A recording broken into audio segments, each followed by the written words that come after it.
오늘 말씀은 마가복음 6장 35절에서 44절입니다.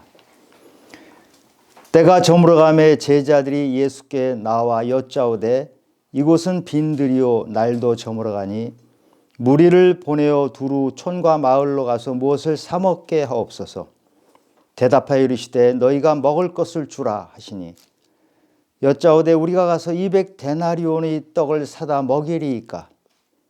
이르시되 너희에게 떡 몇 개가 있는지 가서 보라 하시니 알아보고 이르되 떡 5개와 물고기 2마리가 있더이다 하거늘 제자들에게 명하사 그 모든 사람으로 때를 지어 푸른 잔디 위에 앉게 하시니 때로 100명씩 또는 50명씩 앉은지라. 예수께서 떡 5개와 물고기 2마리를 가지사 하늘을 우러러 축사하시고 떡을 떼어 제자들에게 주어 사람들에게 나누어 주게 하시고 또 물고기 2마리도 모든 사람에게 나누심에 다 배불리 먹고 남은 떡 조각과 물고기를 12바구니에 차게 거두었으며 떡을 먹은 남자는 5,000명이었더라. 지금부터 400년 전에 나무에서 사과가 떨어지는 것을 보고 뉴턴이 만유인력의 법칙을 발견했습니다. 사과가 떨어지는 것을 보는 사람은 얼마나 많겠어요. 그런데 뉴턴은 그 사과가 옆으로 가지도 않고 위로 올라가지도 않고 어떻게 땅으로 떨어지나 이것을 궁금하게 여기고 그것을 연구해서 만유인력의 법칙을 발견했죠. 이 만유인력의 법칙이 근대 과학의 기초를 이룬 과학사의 가장 획기적인 발견입니다. 오늘 저희 본문에 나온 오병이어 기적, 예수님이 행하신 기적 중에서 유일하게 4개의 복음서에 다 나오는 기적입니다. 아이가 도시락에 떡 5개와 물고기 2마리를 가져왔는데 이것을 가지고 예수님께서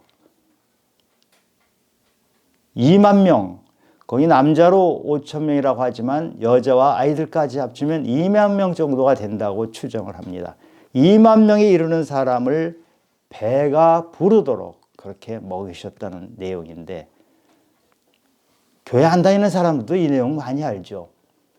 그래서 이 내용 우리가 다 아는 기적 내용이구나, 그냥 유명한 기적 내용이구나 이렇게 생각을 해버리면 마치 사과가 땅에 떨어지는 거 누구나 다 본 거고 누구나 다 아는 건데 이렇게 생각하는 것과 똑같죠. 그 안에서 아무것도 발견할 수가 없습니다. 우리는 오늘 이 오병이어의 기적 속에서 하나님께서 예수님을 통해서 진짜로 하시고 싶은 말씀이 무엇인지, 떡 먹고 배불렀다 이렇게 끝나는 것이 아니고 그 이상 어떤 말씀을 주고자 하시는지 알아보고자 합니다. 오늘 오병이어 기적은 우리가 공관복음이라고 하는 마태복음, 마가복음, 누가복음에 다 나와 있는 내용이잖아요. 그런데 20년 후에 요한복음에 이것을 다시 기록을 했어요. 더구나 자세하게 기록했고 이 오병이어 기적 이후의 사건까지도 모두 요한복음에서 기록을 해놨어요. 왜 그렇게 자세하게 또 그 이후의 일까지 기록을 했을까요? 이것이 단순히 배부른 사건이 아니고 제자들은 어떻게 살아야 되는지, 제자들은 어떤 사람인지를 가르쳐 주시기 위한 것입니다. 오늘 본문에 보면 날이 저물어 가도록 사람들이 모여 있습니다. 5,000명, 2만 명에 이르는 사람들이 모여 있는데 예수님에게 찾아오는 사람들은 아픈 사람, 힘든 사람, 고난받는 사람, 가난한 사람들이 모여 있습니다. 전부 그런 사람들이 모여서 예수님 치유를 받고 가르침을 받는데 드디어 날이 저물어서 배가 고파옵니다. 들판입니다. 들판에 먹을 것을 구하기가 만만치 않은 그 상황에서 제자들이 예수님께 말합니다. 예수님, 사람들을 마을로 보내서 먹을 것을 구하도록 하시죠. 그런데 예수님께서 사람들을 보낼 것이 없다. 너희들이 먹을 것을 주라. 제자들에게 이렇게 말씀하십니다. 제자들이 엄청나게 당황했을 것 같아요. 이 들판에서 2만 명에 이르는 그 많은 사람들에게 먹을 것을 주라고 하시니 도대체 어떻게 해야 될지 감당할 수가 없었을 것 같아요. 이때 2명의 제자가 등장합니다. 요한복음에서는 이 제자들의 이름이 누군지를 구체적으로 일부러 밝힙니다.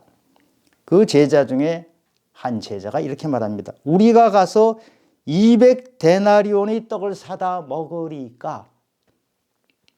200데나리온이면 어느 정도 돈인가 보면, 데나리온은 노동자 한 사람의 하루치 임금이에요. 그러니까 10만 원으로 치더라도 200데나리온이면 2천만 원이 되거든요. 그러니까 최소한 2천만 원어치가 되는 떡을 사다가 먹여야 되는데, 지금 빌립은 이렇게 말하는 거예요. 지금 우리가 2천만 원이란 돈이 있겠습니까? 그리고 돈이 설사 있다 한들 지금 갑자기 마을에 가서 그 많은 떡을 어떻게 사오겠습니까? 바꿔 말하면 빌립의 대답은, 예수님, 안 됩니다. 생각해 보세요. 합리적으로 생각 좀 해보세요. 안 되는 일입니다. 이렇게 말한 것입니다. 빌립은 항상 합리적으로, 이성적으로 생각하는 사람입니다. 합리적, 이성적으로 생각하는 사람은 자기 옳음이 투철한 사람입니다. 자기의 경계가 확실해요. 그 경계 바깥으로 넘어가지 않습니다. 자기 지식과 자기 경험에 절대적인 가치를 두기 때문에 바깥으로 넘어가지 않아요. 그 벽 안으로 예수님도 들어오기가 어렵습니다. 그래서 이런 경우에는 예수님이 능력을 행하기가 너무 어려워요. 기적을 볼 수가 없는 그런 형의 인간입니다. 바로 빌립은 그런 사람이었습니다. 이것을 보고 안드레가 이렇게 말합니다. 여기 떡 5개와 물고기 2마리가 있습니다. 안드레는 적극적이고 긍정적인 제자였습니다.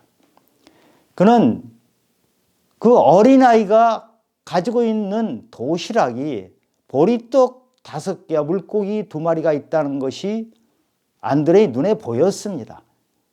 그리고 안드레는 그것을 보자 망설이지 않았어요.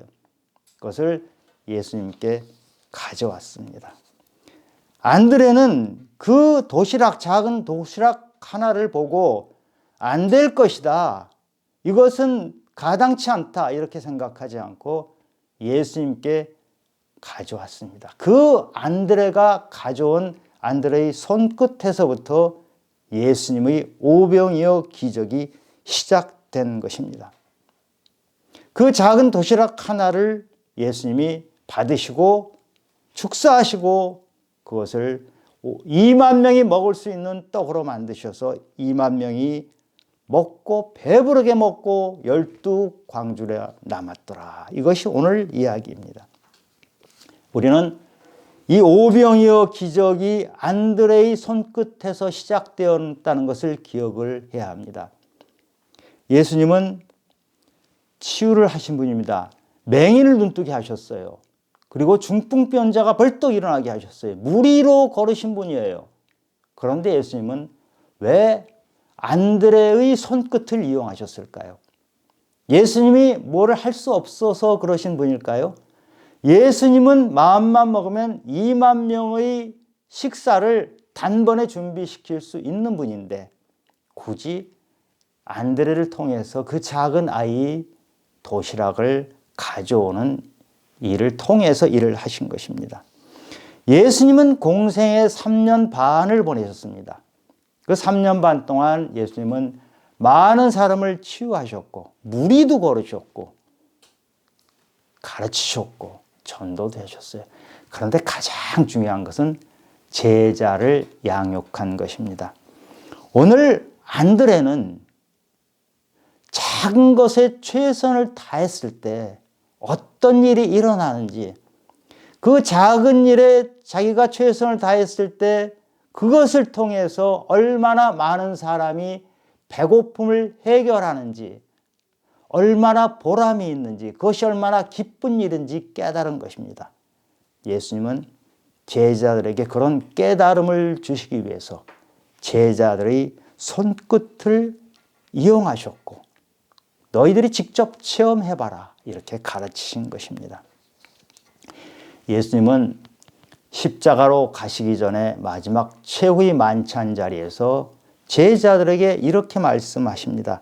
내가 하는 일을 너희도 하고 나보다 더 큰 일도 하리라, 이렇게 말씀하셔요. 그리고 요한복음 15장 5절에 보면 나는 포도나무요 너희는 가지라. 내가 그 안에 그가 내 안에 거하면 사람이 열매를 많이 맺는다, 이렇게 말씀하셨어요. 여러분, 포도나무의 열매가 어디에 맺히나요? 포도 그 등골에 맺히나요? 안 그렇죠? 가지에 맺힙니다. 등골로부터 양분이 올라오고 하지만 포도나무에 포도가 주렁주렁 맺히는 것은 가지에 맺히는 거예요. 예수님의 능력이 뿌리로부터 올라와서 능력이 주어지지만 막상 그 열매가 맺히는 것은 제자들의 손끝에서 열매가 맺히는 것입니다.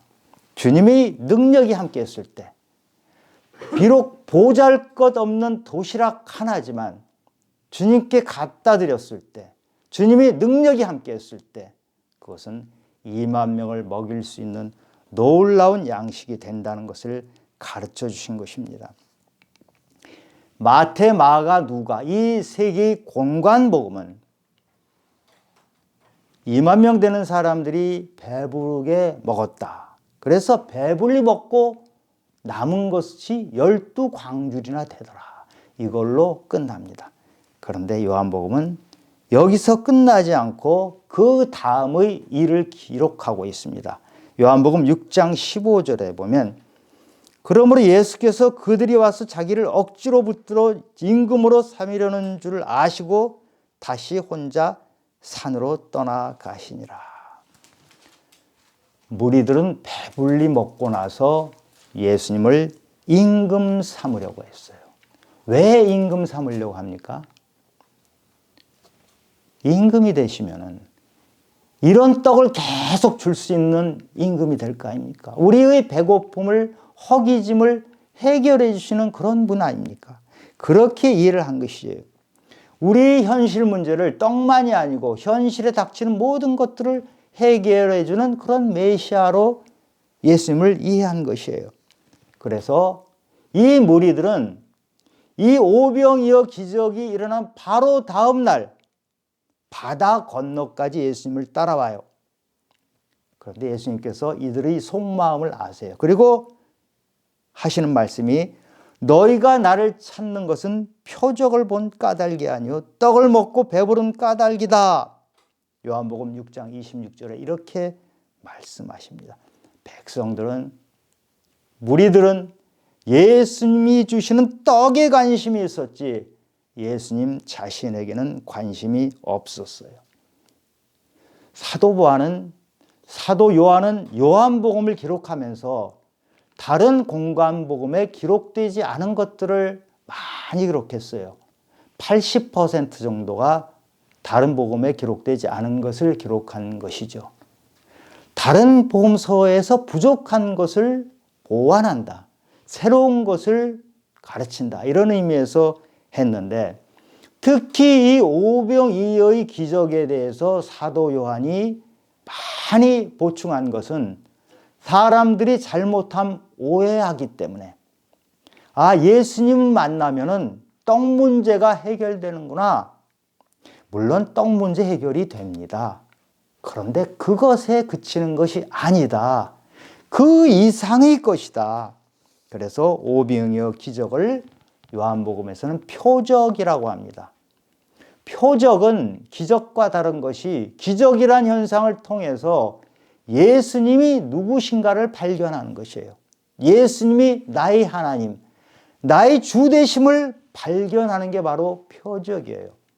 그래서 요한복음에서는 기적이란 표현을 쓰지 않고 표적이란 표현을 쓰고 있습니다.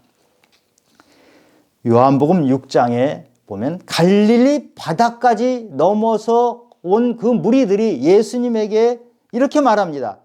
우리 조상들은 광야에서 만나를 먹었나이다. 이 떡을 항상 우리에게 주소서. 만나는 이스라엘 민족이 출애굽해서 40년 동안 다닐 때 매일매일 먹을 것으로 하나님이 주셨던 것이 만나예요. 지금 무리들은 예수님에게 매일매일 떡을 좀 주세요. 이렇게 요청하고 있어요. 배 좀 안 고프게 해주세요. 우리 항상 배부르게 해주세요. 이렇게 간청한 것이에요. 예수님이 이들에게 하시는 말씀이 너희 조상들은 광야에서 만나를 먹었어도 죽었다. 당연한 얘기죠. 만나를 먹으면 영원히 삽니까? 안 그렇잖아요. 만나를 먹었어도 죽는 것이다. 그 만나 때문에 너무 너희들 이렇게 애달파하고 나에게 그것을 너무 의지하지 말아라. 만나를 먹어서 결국 죽는 것이고, 이 이스라엘 민족들, 출애굽했던 민족들은 결국은 가나안에 갈렙과 여호수아 두 사람밖에 못 들어갔잖아요. 왜 그랬어요? 만나를 그렇게 매일매일 먹으면서도 이 사람들은 만나만 먹었지, 그 만나를 주시는 하나님의 말씀에는 관심이 없었어요. 오죽하면 신명기 8장 3절에 사람이 떡으로만 사는 것이 아니요 여호와의 입에서 나오는 모든 말씀으로 사는 줄을 너희가 알게 하려는 것이다. 만나를 너희들에게 준 것은 매일매일 먹고 배부르라고 한 것이 아니고 너희들이 매일매일 하나님이 진짜 주시는 양식인 말씀을 먹고 살아야 된다. 그래야 너희들은 영원히 산다 하는 것을 가르쳐 주려고 했는데 그것을 깨닫지 못했다. 이 말씀을 신명기에서 하였는데 오늘 예수님께서 그 만나의 사건을 인용하신 것은 이 무리들이 오병이어 기적으로 배가 불렀는데 계속 배부르기를 원했던 출애굽 백성들하고 똑같구나 하는 말씀을 하신 거예요. 예수님은 많은 기적을 행하셨어요.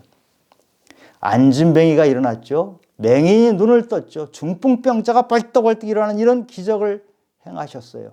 오늘도 오병이어 기적을 행하셔서 배부른 자들이 고픈 자들이 배부르게 먹도록 하셨어요. 그런데 예수님은 떡 만드는 기계로 이 땅에 오신 것이 아니에요. 예수님은 많은 사람을 치유하셨지만 의사 자격증 따서 의사로 오신 분이 아니에요. 물론 예수님은 배고픔도 해결해 주시고 치유도 해주셨죠.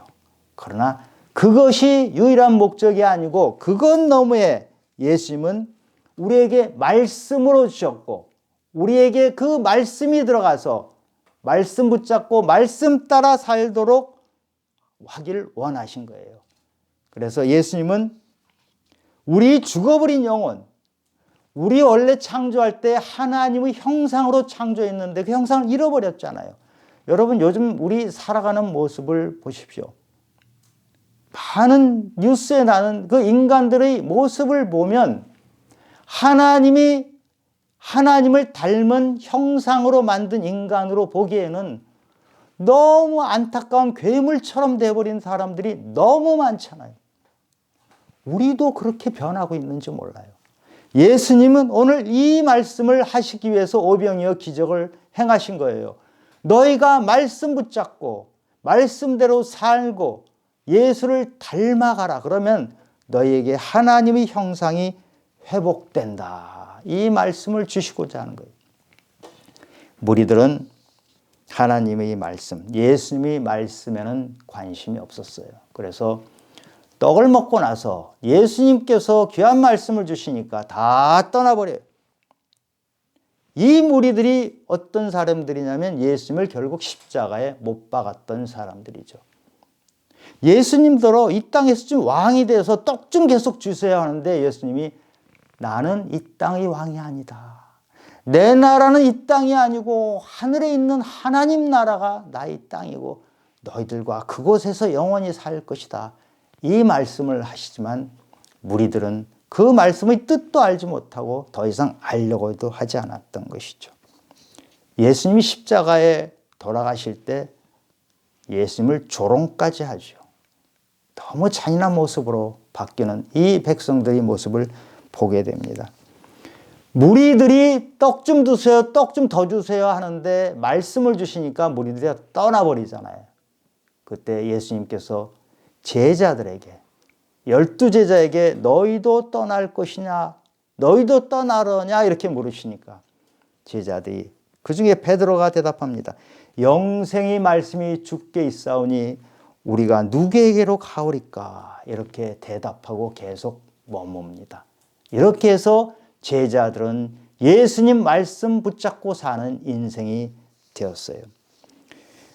예수 믿기로 작정하신 우리 성도님들, 저는 우리 성도님들이 이런 무리에 머물지 않고 제자가 되기를 원합니다.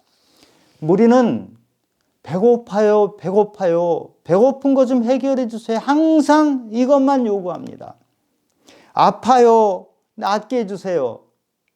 시험에 있는데 시험 합격하게 해주세요. 사업 번창하게 해주세요. 아파트 높은 값 받고 팔 수 있게 도와주세요. 우리 기도가 거의 이런 기도 아닌가요? 그런데 예수님은 너희가 구하라. 구하면 내가 너에게 줄 것이다. 약속을 하셨어요. 이런 기도도 예수님이 물론 들어주세요. 우리가 간절하게 드리는 기도, 내가 배고파서 드리는 기도를 들어주세요. 그래서 우리를 부르게 해주세요. 내가 아파서 이거 좀 낫게 해주세요 하는 그 기도를 들어주세요. 치유해 주신다고요. 그런데 이런 자리에만 계속 머물러 있지 말라는 것입니다. 주세요 주세요 하는 기도에만 머물러 있지 말고 예수님의 마음을 알아야 해요. 그리고 예수님의 뜻이 무엇인지 알고 그러기 위해서 말씀을 알아야 되는 것이에요. 제자는 예수님의 마음을 아는 사람입니다. 안드레의 눈에만 왜 그 도시락이 보였겠어요? 그 보리떡 5개, 보리떡은 가장 가난한 사람들이 먹는 떡이에요. 그 가난한 아이의 그 보잘것없는 그 도시락이 유다 안드레의 눈에 왜 띄었겠어요? 예수님이 들판에 있는 사람들, 그 불쌍한 사람들을 불쌍한 마음, 긍휼의 마음으로 보셨거든요.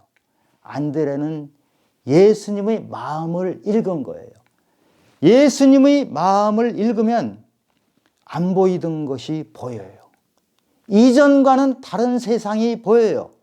지금까지는 안 보였던 아이의 작은 도시락이 안드레의 눈에 띄었던 것이에요.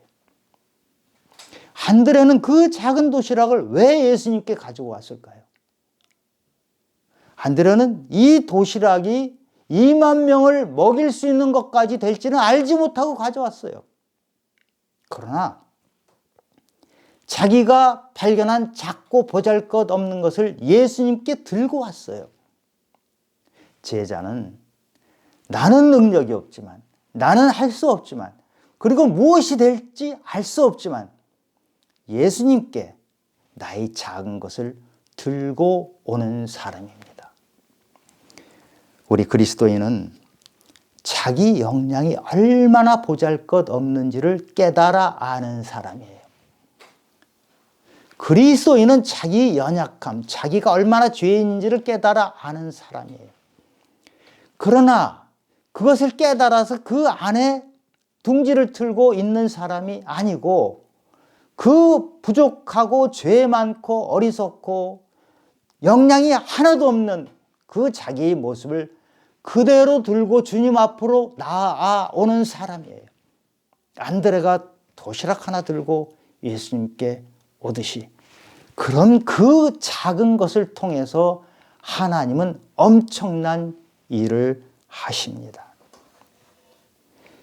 나의 작은 것을 주님께 가져왔을 때 주님께서 엄청난 일을 하신다는 것을 아는 이것이 믿음이에요. 예수님께서 요한복음 6장 29절에서 이렇게 말씀하셨어요. 하나님께서 보내신 일을 믿는 것이 하나님의 일이다. 하나님께서 보내신 이가 누굽니까? 예수님. 예수님을 믿는 것이 하나님의 일입니다. 우리는 흔히 교회 식당에서 봉사하잖아요. 주차요원으로 봉사하죠. 안내위원으로 봉사하고 많은 봉사를 교회에서 합니다.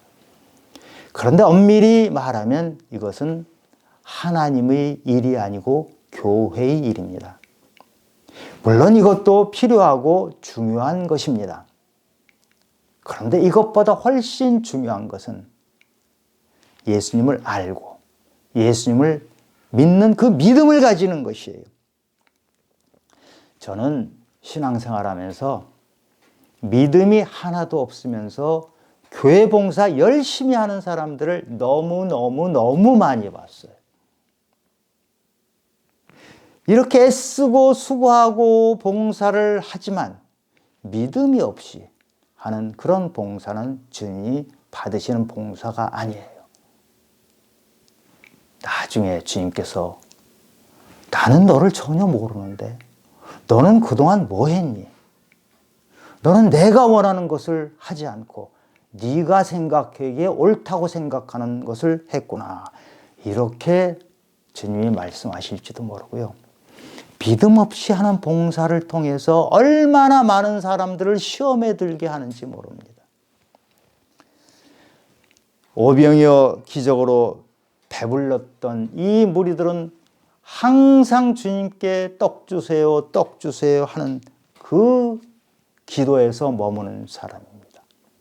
저는 우리 믿음의 성도들이 거기에 머물지 않고 한 걸음 더 나가서 주님이 우리에게 원하시는 것은 무엇인지, 주님이 저 무리들을 보면서 불쌍히 여기는 그 마음을 내 마음에 받아서 내가 그 마음을 가지고 할 일은 무엇인지 그 믿음으로 봉사를 하시기 바랍니다.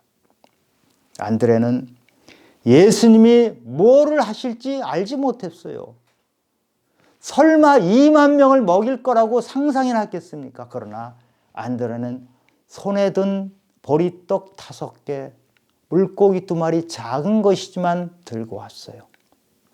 안드레는 적극적이고 긍정적인 사람입니다. 그의 손끝에서 놀라운 오병이의 기적이 시작된 것이에요. 저는 우리 그리스도인들, 성도님들이 적극적이고 긍정적이 되기 바랍니다. 적극적으로 긍정적인 건 내 생각을 가지고 하는 것이 아니고 주님이 능력으로 임하시면 나에게 엄청난 일이 일어날 것이다. 이것을 믿는 그 믿음입니다. 내 손끝에서, 내 손은 아무것도 할 수 없지만 내 손끝에서 하나님이 일하시면 2만 명을 먹일 수 있고, 내 손끝에서 하나님이 일하시면 이 땅이 주님의 나라가 된다는 것을 확신하는 믿음을 가지시기 바랍니다. 오늘은 새해 첫 주일입니다. 모두 무리 믿음에 머무르시지 말고 결국 예수님을 자기 원대로 안 되니 십자가에 못 박아버리는 그런 믿음에 머무르시지 말고 무리의 믿음은 하나님을 이용하는 믿음까지 됩니다. 그 믿음에 머무르시지 말고 하나님의 마음을 아시고 하나님을 이해하기 위해서 말씀 가운데 들어가서 말씀 붙잡고 사는 한 해가 되시기 바랍니다. 로마서 10장 17절에서 믿음은 들음에서 나며 들음은 그리스도의 말씀으로 말미암았느니라.